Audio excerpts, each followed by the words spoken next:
근데 대통령도 그렇고 네. 그다음에 여당의 뭐 선대위원장 또 네.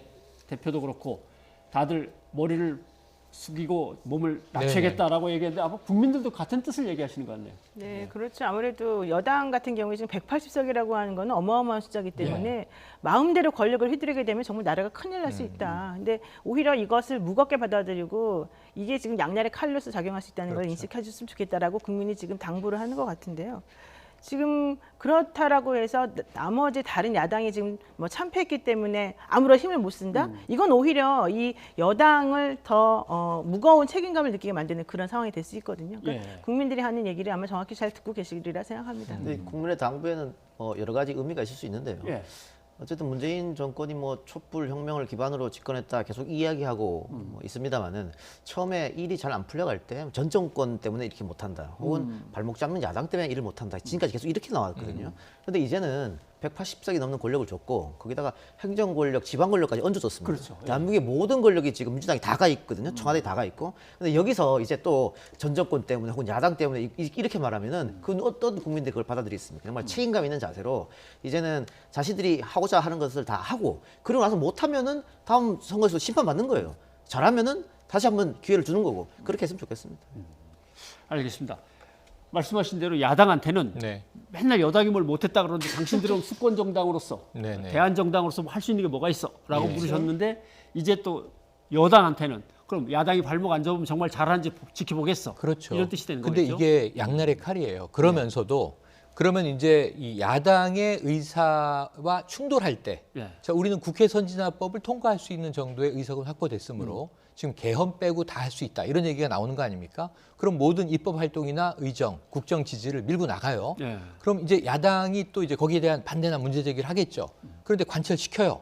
이럴 때 나오는 말이 오만과 독선이란 말이에요. 이것도 또 굉장히 부담스러운 얘기예요. 그래서 사실은 야당의 이 입장을 경청하기 위한 노력은 더 해야 되는 거거든요. 그래서 정말 민주당은 힘든 길로 접어들었는데 이것을 민주당 내부에서 제가 확인해 본 바로는 예. 아주 체감하는 기류입니다. 너무너무 책임감이 무겁게 느껴진다. 그럼 이제 민주당은 앞으로 소처럼 일하는 일만 남았다. 야당은 재건해야 되는 숙제가 남아 있는 거고요. 민주당은 정말 지금 당장 국민들의 민생을 살려야 되는 일이 남았는데, 아까 당선인을 훑어보면서 봤는데 180석을 색깔로 보니까요. 아주 쉽게 이 전국을 석권한 것 같지만 하나하나의 접전지를 보면 민주당이 어제 20, 30석을 더 잃었어도 이상하지 않을 정도로 초접전 지역이 새벽까지 많았거든요. 예. 그래서 그렇게 힘들게, 어찌 보면 제가 보기엔 천운까지 따라줬다. 국민들의 민심도 있었지만 민주당은 정말 무겁게 가야 할 것 근데 같습니다. 오히려 하나가 좀 저는 더 걱정되는 게, 지난 20대 국회에서는요, 여당이 압도적으로 어떤 힘을 갖지 못하니까 4+1 협의체라고 하는 어쨌든 협의를 하려는 그랬죠. 시도가 그렇죠. 나왔잖아요. 예. 근데 이번 같은 경우는 사실 그런 시도를 할 필요가 없어져 버린 거예요. 근데 그런 모습을 만약에 정말 지금이야 겸허한 자세로 하겠다라고 말을 하지만 앞으로 어떤 일을 처리할 때도 본인들이 하고 싶은 대로 다 할 수 있는 상황이 주어진다면 과연 그렇게 협치를 하려고 하고 뭐 야당이라든가 군소 정당들하고 뭔가 좀 딜을 해보려고 하고 이런 노력을 과연 할까? 예. 제가 보면 그게 좀 걱정스럽습니다. 아마 그 키를 쥐고 있는 사람을 지목을 하라면 역시 이낙연 당선자가 네. 아닐까 그렇죠. 싶어요. 네. 이제 국무총리에서 당으로 들어가서 이제 여의도에서 정치를 펴게 됐습니다만은 뭐 예상대로 당선이 됐기 때문에 뭐 초주하고 긴박한 건 없었는데 네. 아무튼 이낙연 당선자를 주목할 수밖에 없는 거죠. 주목은 앞으로의 행보입니다. 지금 황교안 대표가 차기 대권 주자 여야 간의 카운터파티였고요. 예. 이번에 같은 구에서 빅매치를 벌였고 또 이번 선거를 이끄는 사령탑 역할이었는데, 지금 이 세 가지 모든 측면에서 이낙연 당선인이 다 압승을 해버린 상황이에요. 예. 그리고 이제 이 민주당의 이번 총선의 승리의 가장 리더, 수장이 됐습니다. 그럼 이제 그 다음은 뭐냐에 대한 문제거든요.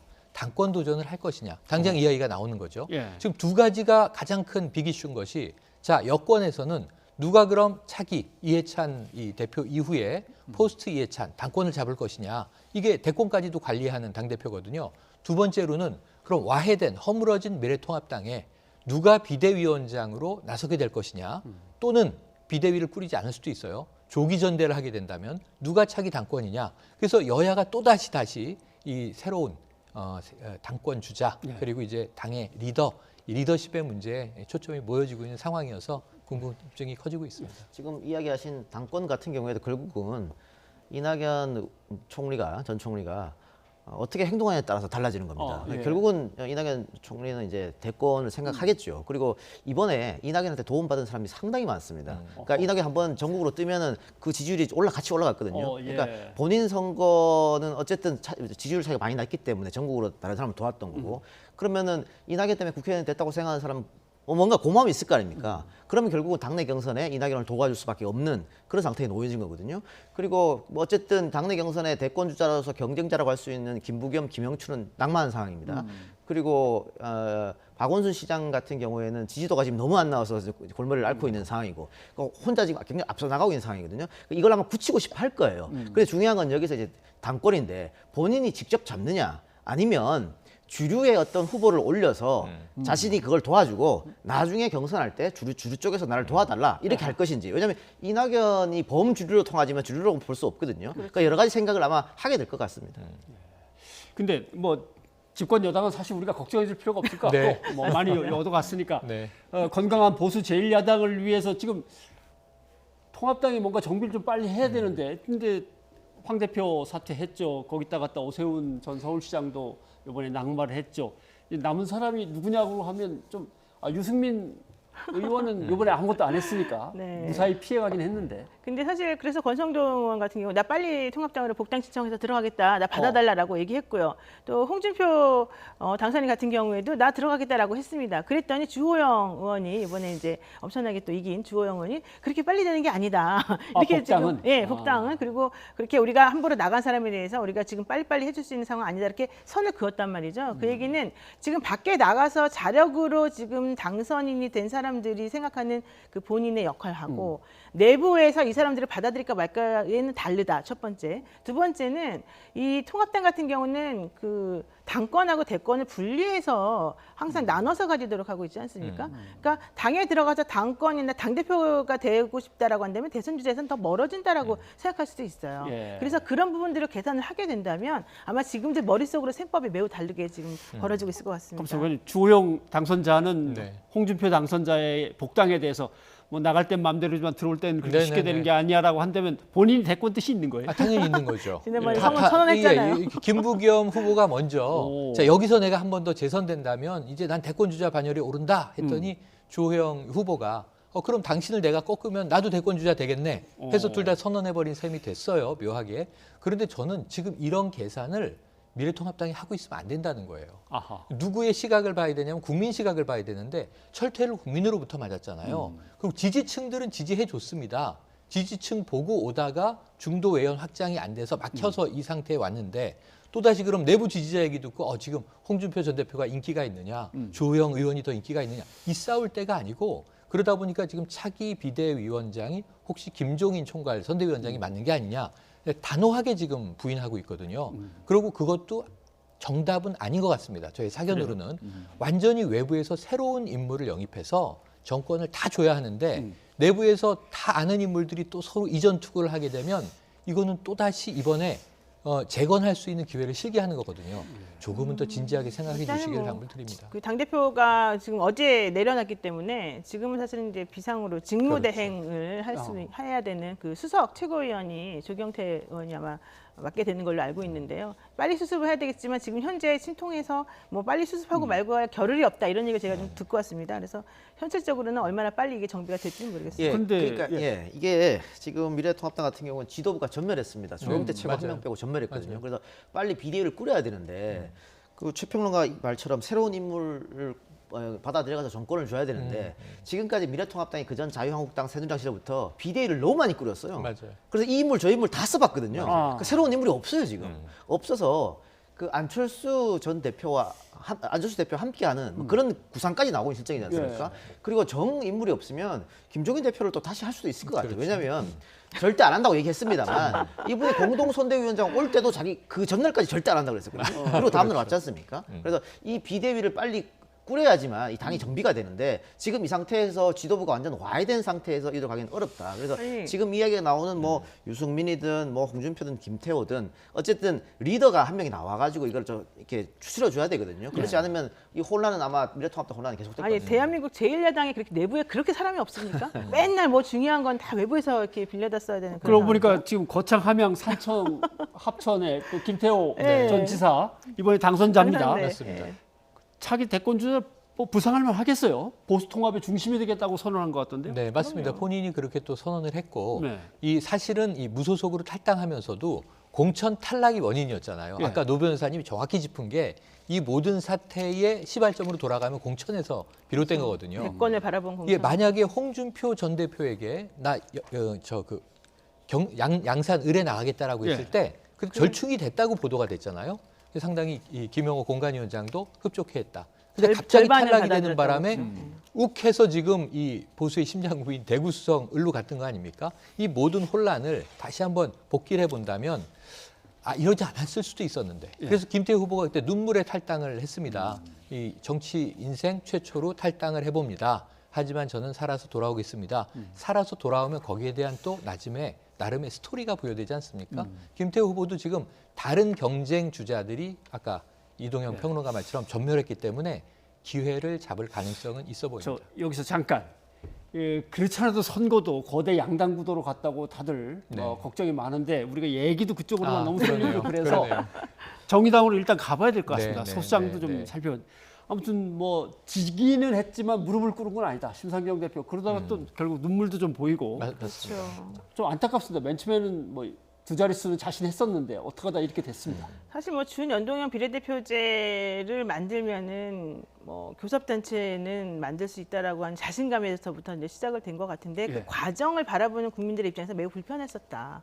그러다 보니까 정의당이 가지고 있는 그 진보 중에서도 좀 원칙을 고수하는 그런 모습들이 우리가 사실은 그 정의당을 지지해주는 그런 사람들의 기본 자세였는데 그런 모습이 사라지고 오히려 너무 의석수에만 집착하는 모습을 보이니까 예. 사람들이 거기에 대해서는 좀 더 안 되겠다라고 하면서 외면을 한 상황이었거든요. 그런 아마 여러 가지 것들 나 혼자만 지금 지역에서 당선이 되고 우리 전부 다가 전멸한 이런 상황에서는 내가 너무 미안하다 이제 이런 마음을 아마 이번에 했을 것 같은데 그렇다면 앞으로 정의당이 살 길이 뭐냐 이제 이거를 생각해봐야 되지 않겠습니까? 예. 그러면 지금과 같은 준연동형 비례대표자라든가 뭐 연동형 비례대표자가 과연 앞으로 나온다고 해서 이게 제대로 될 것이냐.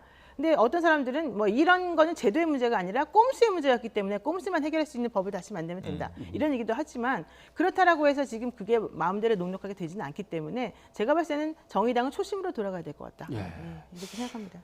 국민 10% 지지를 얻었는데 의석수로 보면 2%란 말이죠. 네, 나름대로 맞습니다. 아쉬움은 많이 있을 거예요. 맞습니다. 예. 아쉬움은 있겠죠. 지금 6석이니까 그대로예요. 사실은 지역구 의원은 심상정 대표 한 명. 명만 살아 돌아왔고 창원 성산의 여영국 후보도 안 됐고 이정미 후보 이제 인천 연수에서 안 됐습니다. 그런 상황에서 지역구 하나 지금 비례 6석이니까 그냥 그대로거든요. 20대 하고. 그대로지만 졌다고 봐야죠. 그렇죠. 그러니까 지금 예. 수혜자가 되길 기대했다가 예. 피해자로 지금 전환돼 버렸어요. 그래서 저는 정의당보다도 이 일이 촉발한 건 뭐냐면 21대 국회 숙제인데 개정선거법은 개정될 수밖에 없어요. 왜냐하면 4년 후 선거에서 우리가 비례정당을 또 보는 것은 국민들이 용납하지 않을 거예요. 이번에는 세결집이었기 때문에 한쪽이 반칙을 썼는데 그 반칙으로 전 선관위 책임이 크다고 봐요. 반칙으로 이 부당한 의석을 가져가게 만들어져 버렸잖아요. 예. 그럼 반대쪽은 우리는 반칙을 안 쓰면 20석을 뺏기겠네? 그럼 우리도 비례정당 만들자. 이렇게 돼서 이게 흘러온 것이기 때문에 이것은 반드시 법적 개정이 필요한데 여기서 숙제가 하나 있습니다. 예. 그러면 이 300석을 고정해놓고 준연동형, 거기다 또 캡을 씌워서 사실은 준준연동형, 이 연동형을 하나마나 한 상황이 돼버린 거거든요.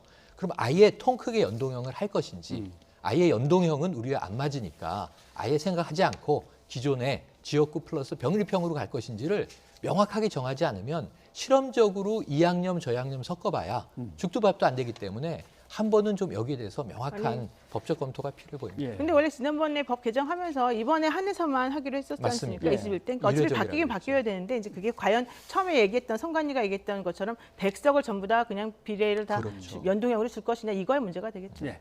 소수당 하나만 더 다뤄야 될 것 같습니다. 민생당. 민생당을 빼놓을 수는 없죠. 네네. 손학규 대표, 내가 지금 뭐 당직이 없지, 뭐 야망이 없는 거냐, 뭐 이런 쪽의 얘기인 것 같은데 명석이에요. 명석입니다. 2.7%. 네네. 네, 좀 아깝긴 하지만 저는 오히려 이게 민생당이 원래 가졌던 모습을 그대로 보여준 거다. 왜냐면 우리가 맨날 생각하면 민생당 그러면 제일 떠오르는 각각 당의 인물들을 보면 전부 다 너무 올드보이들이시란 예. 말이에요. 그럼 그분들이 물론 그동안 많이 여러 가지 것들을 하시긴 하셨지만 우리 국민들이 보기에는 너무 욕심만 내시는 의석에 대한 욕심과 의석에 대한 집착만 많이 보이신 것으로 우리들에게 각인되어 있기 때문에 이번 상황에서 사실은 지역구도 그렇고 비례도 그렇고 줄 수가 없는 표를 줄 수가 없는 상황이 돼버렸어요. 그래서 그분들이 내세우는 어떤 기치나 정책이나 공약이라고 하는 게 우리 국민들을 끌고 나가는 그런 것들이 아니었기 때문에 저는 이번에는 좀 미안한 얘기긴 하지만은 원래 어느 정도는 이런 상황이 예정되지 않았었을까 이렇게 생각합니다. 예. 근데 민심을 헤아리지 못해 제가 불찰이었습니다라고 손학규 이제 위원장이 얘기를 했는데 그러면 이제 정계를 떠나시는 겁니까? 하니까 아니요 위원장 자리만 놓는 겁니다. 그럼 네. 누굴 대신 또 그러면 불러다가 앉혀놓고 다시 같이 일을 해야 된다는 얘기네요. 우리가 섭정이라고 이제 부르기도 섭정, 하고요. 섭정. 여러 가지 이제 뭐 방식들은 가능하겠죠. 그런데 예. 문제는 뭐냐면 이건 좀 통렬하게 생각해 보실 필요가 있어요. 이 의석 0은 성적표 아닙니까? 국민들이 표를 주고 성적표인데 쉽게 말하면 0점이에요. 국민이 준 성적표가 비례도 0점, 지역구도 0점. 이 처절한 게 목포에서 박지원 의원이 떨어지지 않습니까? 정치 구단 박지원 의원이 떨어지고 정동영 한때는 대선 후보였던 분이 당대표인데 떨어집니다. 자신의 지역구에서. 그리고 한 분도 살아 돌아오지 못했어요. 그런데 이 마케팅을 할 때, 선거운동을 할 때 캠페인에 놀랐던 게 뭐냐면 자, 이낙연 캠페인이 벌어집니다. 호남 대통령 만드는데 기여하겠습니다. 예. 남당의 대권 후보를 놓고 말이죠. 또 하나는 제가 여기서 당선되면 민주당으로 돌아가겠습니다. 지금 아직 당적도 없는데 무소속인데 돌아가겠다 이런 마케팅을 한단 말이에요. 그러니까 호남의 민심을 읽은 방식이긴 하지만 나의 정체성을 저버리는 선거운동을 어느 유권자가 표를 주겠냐 말이죠. 그래서 바른미래당 시절부터 한 지붕 두 가족 세 가족을 2년 3년 끌어오다가 정체성을 국민에게 못 보여주고 이제 우리 민생당입니다. 초록색입니다 하면 국민이 그걸 믿어주리라고 생각하면은 이건 거짓 정치 아닙니까? 그래서 저는 조금 더 바닥을 들여다보시고 이번엔 은퇴를 하시고 다시 복귀를 노리는 게 맞지 않나 싶습니다. 저는 은퇴를 권유하셨습니다. 네. 그 민생당은 해체 수순으로 갈 수밖에 없다고 보거든요. 해체. 예, 왜냐하면 정당이 존재를 한다거나 존재를 하면서 인기를 얻으려면 강력한 대권 주자가 있는 정당이라든가 그렇죠. 아니면 지역 기반이 있어야 됩니다. 호남이든 영남이든 그것도 아니라면 지지층이 있어야 됩니다. 그러니까 정의당 같은 경우에는 노동자나 진보 지지층이 있거든요. 지역 기반이 없더라도 지금 민생당은 제가 말한 이 세 가지 중에 하나도 없습니다. 정당이 어떻게 존재할 수 있겠습니까? 저는 시간이 지나가면 지금 민생당은 사멸할 수밖에 없는 건데 그러면 이거를 과연 누구 탓을 할 수 있겠느냐? 그 지난 4년 전에 호남에서 녹색 바람 불어서 국민의당이 대거 당선됐습니다. 수십 석이. 예. 그러다가 인기가 시들해지고 정계에서 정치권에서 많은 힘을 못 쓸 것 같으니까 이념과 사상이 다른 유승민 쪽 사람들하고 손을 잡았단 말이죠. 그렇죠. 여기서부터 무너지기 시작한 거예요. 그러다가 그 대파 싸움 일어나고 다시 그럼 호남을 지역 기반으로 하자 이렇게 됐기 때문에 스스로 자초한 것이기 때문에 이건 누구 탓할 수도 없는 문제입니다. 아니 근데 민생당이 진짜 내걸고 있는 정책이나 공약이나 지향점이 정확히 뭐라고 물어보면 대답하실 수 있으세요? 대답을 한번 해보세요, 세 분이. 저는 아무도 대답 못할 것 사람들 같아요. 얼굴만 떠오르지. 제 삼지대. 아무것도 없는 거예요. 예. 그러니까 중립적인 혹은 뭐 아주 중간자적 입장에서 객관적으로 뭔가를 해보겠다 이것도 아니고요. 사실은 내가 어느 정도의 그런 사상이나 가치를 가지고 철학을 가지고 내가 하겠다 이것도 아니잖아요. 알겠습니다. 아무튼 좀 허망합니다. 왜냐하면 제3지대의 그렇죠. 새로운 정치의 바람 이렇게 기대했던 건데 어느 순간에 다 사라져 버렸으니까